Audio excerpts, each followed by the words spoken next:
Welcome to the future of education. And now, here's your host, Michael Horn. Welcome to the future of education, where we are dedicated to building a world in which all individuals can build their passions, fulfill their potential, and live a life of purpose. And to help us think through that today, we have a very special guest. Her name is Lizette Valles. She has a number of titles. She's the founder of Compass Educators, which is a holistic educational services center, and just doing some fantastic work in the Los Angeles area. Got to meet her at Harvard at a conference a few months back, and now we're finally having this conversation. So Lizette, thank you so much for joining us. Thanks for having me, Michael. Yeah, you bet. So let's dive in at the start, because you have these two organizations you're founders of. The first one, if I understand, was Compass Educators, and I believe you founded it in June of 2020. So we're sort of height of the pandemic. Tell us about the founding story and your own journey to deciding that this is what you wanted to create and what it is. Yeah. Well, at the time when the pandemic hit, I was actually a librarian at a private high school, and I was assigned about 70 students to tutor. These were students that were at risk of failing, and so they were coming to me completely overwhelmed, so much anxiety, so much depression happening, and I really thought, not being a therapist at all, but just from one human being to another, how can I meet these kids where they are? And really, that's how the Holistic Educational Services Center started. One of my colleagues said, I think you need to open up like a tutoring center, or, you need to really run with this because there's such a need. And that's exactly what happened. And then our Microschool was birthed from that. So tell us then a little bit more before we get to the Microschool. Yeah. All the services, it's a tutoring center. What else is encompassed in what you all do at the at Compass Educators? And why did you feel like, serving as the librarian of the private school, you couldn't fill this need? You actually have to take the step of becoming an entrepreneur. Why create something new? Yeah. So, as with many schools, there's all sorts of, like bureaucracy and regulations and all of that.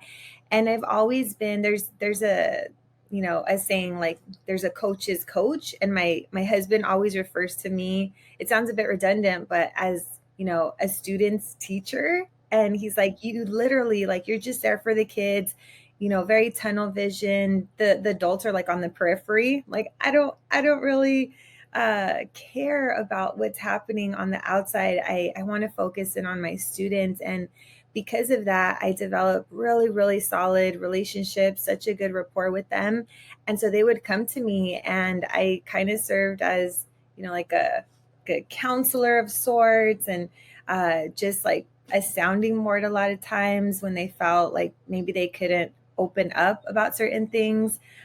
They would talk to me. And so then kind of letting them know that it was okay to like share with others and share with their parents, and then building that relationship with their families. And so I knew that I couldn't do it necessarily where I was, but something new had to be created altogether, just because of all of the restrictions. And so I wanted to, like, at this point, working at a private school, a lot of my students were students of faith. So I was like, hey, like, if you want to pray, like, I'm down. If you don't want to pray, like, I'm okay too, So meeting them where they were, even like doing breath work, like, hey, before we dive into tutoring, let's help regulate the nervous system, because you obviously like are not here with me, you're not fully present, and in order for us to kind of get some work done and for it to be a productive hour. So like, why don't we go ahead and delve into that? So it really became like this, again, it's a holistic educational services center, because we really believe in the whole child. And so moving from tutoring then to helping parents navigate all of these new educational options, that became something huge. But really, like, academic coaching, looking at executive functioning skills, be it like memory or organization, anything like that, because students oftentimes are struggling with some very, very basic executive functioning skills, and kind of pinpointing that and helping them organize their lives really does go a long way. Wow. So fast forward for today, before we get to the micro school that you then started, how many students are you serving through the center? Are there other services that you're providing besides this holistic support and tutoring model? What does that look like? Yeah, so we probably serve at this point, we probably serve close to 50 students, and we really have a heart for first generation college students. So those kids that are really trying to navigate perhaps like applying to college, and they just don't know the steps, and they're overwhelmed, and their parents are overwhelmed. And I happen to be a Latina founder, and so that plays a huge role. So a lot of word of mouth and saying like, hey, there's support here for you. There's a place where you're seen, known, and heard, and like you matter, right? So as soon as anyone contacts us, it's really honing in on how we can best meet their needs. And so we're serving, like close to 50 kids. So that's academic coaching, that's tutoring, that's resume help, SAT assistance. So anything having to do with academics. And we even do, my husband will do like social emotional support, where maybe it's just talking, but it's not necessarily counseling. It's just like, hey, like my kid's going through a difficult time. Would you mind like maybe playing, I don't know, like some sort of academic game together? And it sounds so simple, but because we are trauma informed, we're foster adoptive parents, and literally just knowing that there's so much academic trauma, or like relational trauma, all sorts of trauma that kids are presented with. They might be a little bit intimidated by a counselor, but they're not as intimidated when it's like, hey, we're just going to go ahead and, like play a game and talk, and even doing like sibling conflict resolution. That was something that was like altogether new for us. We do it here at home, but then when a family requested it, like, okay, I guess yes. So just really interesting things that families are seeking and that they're not readily available. And so it's really, really awesome. Super interesting. And also about how not having the title of therapist or whatever it might be almost lowers the barrier, right? So people feel like they can open up. That's really cool. And yet at the same time, I guess not promising something you can't deliver, right? Meeting them where they are. That's really interesting. So then fast forward a few months later, and you start the Ellemercito Microschool Academy, which I think we're now talking probably September of 2020, or is it 2021, maybe a year after that? I'm not sure. Tell us about when that started and what that's all about. Yeah, so Ellemercito Academy started August of 2021. So it was a mad dash. The pandemic hits. There's 3 months between when everything is closed and when we launch Compass Educators, and then we move forward into launching a micro school. And it really came out of this need that arose from families asking if we could privately homeschool their children. So through Compass Educators, we started privately homeschooling students online. And then parents were asking, could you do this in person?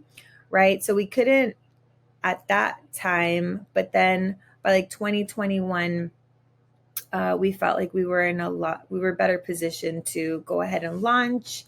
And it was just, it's kind of funny how I bought this desk, like a old school desk for my son, because he was our first homeschooling student. And I thought, okay, we're going to go ahead and use it, and I'm going to replicate school. And I bought this, homeschool in a box curriculum, and we very rarely used it. And I think I was in the process of deschooling myself. Like I was so conventionally trained.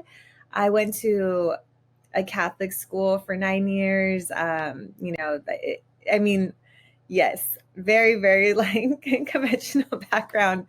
So thinking, okay, well, I need to just replicate school, right? That's what I should be doing. And still being in this box and really not even giving myself permission to think differently about education. I hadn't really been exposed to alternative forms of schooling. Maybe like homeschooling. I had some friends that had been homeschooled. Very briefly had taken my son to a forest school, but that was the extent.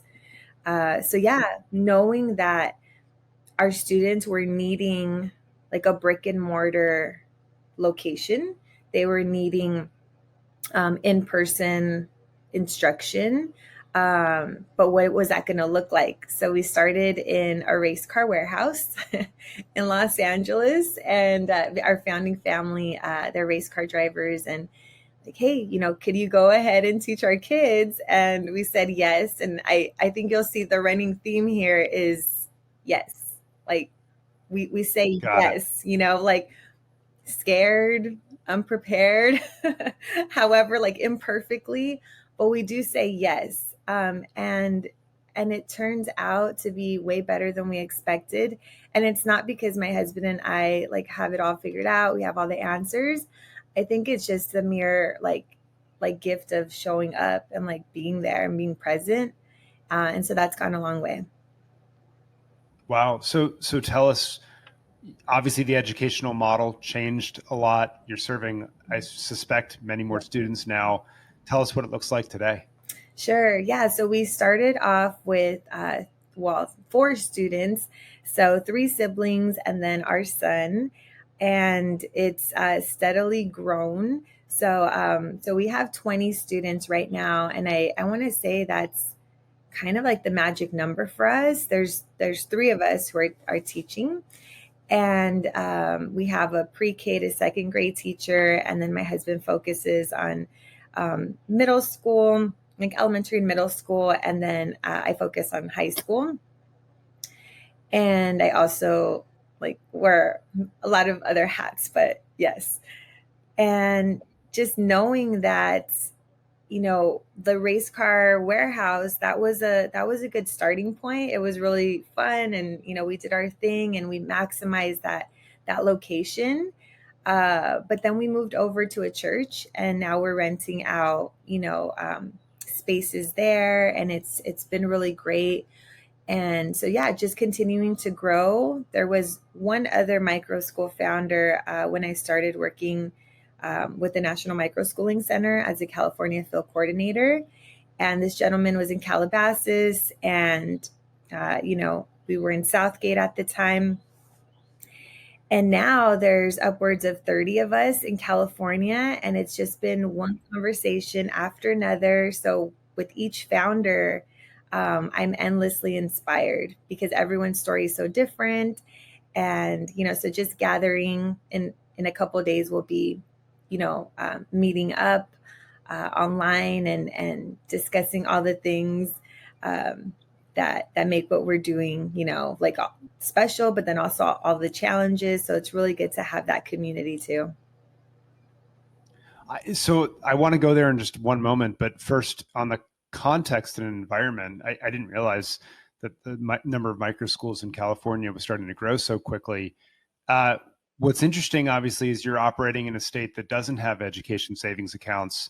So the families you're serving are finding the dollars, presumably, to be able to afford this experience, and then they're choosing to opt out of the traditional district or wherever they were.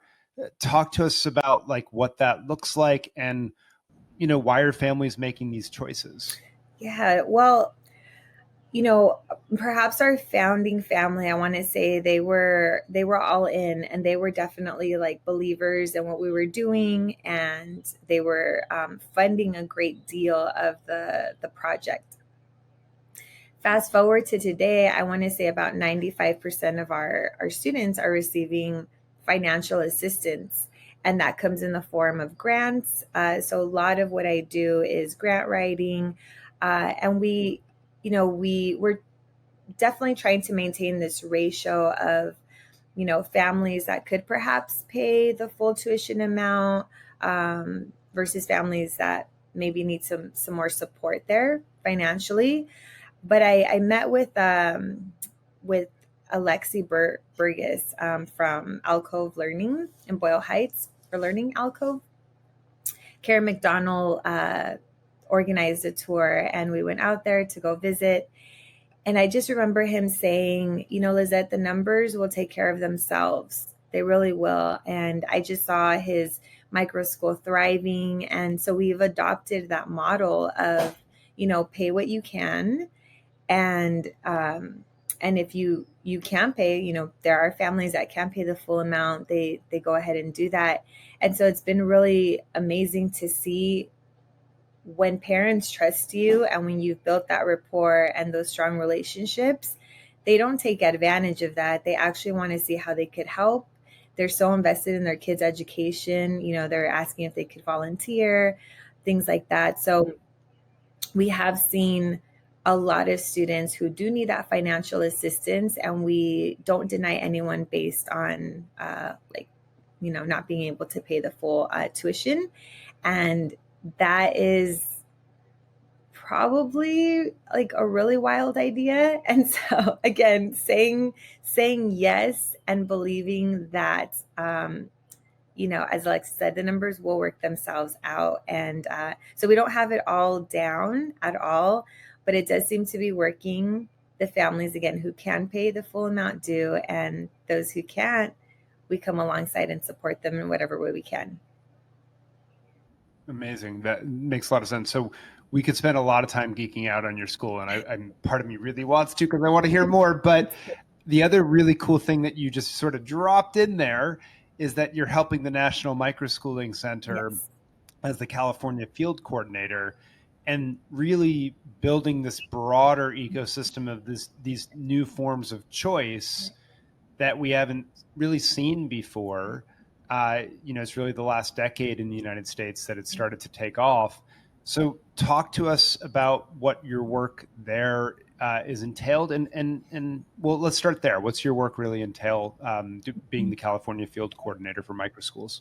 Yeah, so it's a really cool role. I became the field coordinator in, it was a little over a year now. And as I mentioned, that it was just myself and another gentleman in Calabasas. And I'm sure that there were kind of like underground micro schools, Sure. definitely. But because California is not super big on school choice, right? A lot of people want to stay under the radar. So that's pretty much what I was facing when I said yes. And really I became the point person for anyone in California who is an aspiring founder, or maybe parents that have questions and they just kind of want to have like a relational navigator of sorts to really maneuver all of the options, because now there's so many, right? You have hybrid schooling, micro schooling, and like charter schools. And charter schools have been around for a bit, but they really are just trying to understand what their options are. And so gathering, and that's one of the things I love to do the most. I love to gather people and say, hey, you have an idea for a school. You want it to be, STEM focused, or, whatever they are into, and saying like, yeah, like just validating them and encouraging them and letting them know also like the hard truths, that it's going to take a great deal of resiliency and grit. And like 99% of this work is that, and just kind of like one day after the next, pushing through, because we're not in an ESA state, because we're not in a school choice friendly state necessarily. But then also letting them know that there are families who are seeking this, and those families will find them. So tell me what, from your perspective, you get to see this landscape of new options, parents trying to make choices. in a state, as you mentioned, that's not super friendly to this. What do you see as the, like, what is this movement of micro schools? What are the biggest needs right now in the landscape? What's the biggest support that you're providing or that they're asking for? Yeah, I would say guidance, like a lot of, and these are founders, right? Aspiring founders or families. Either one, because I guess you're playing both Yeah, roles.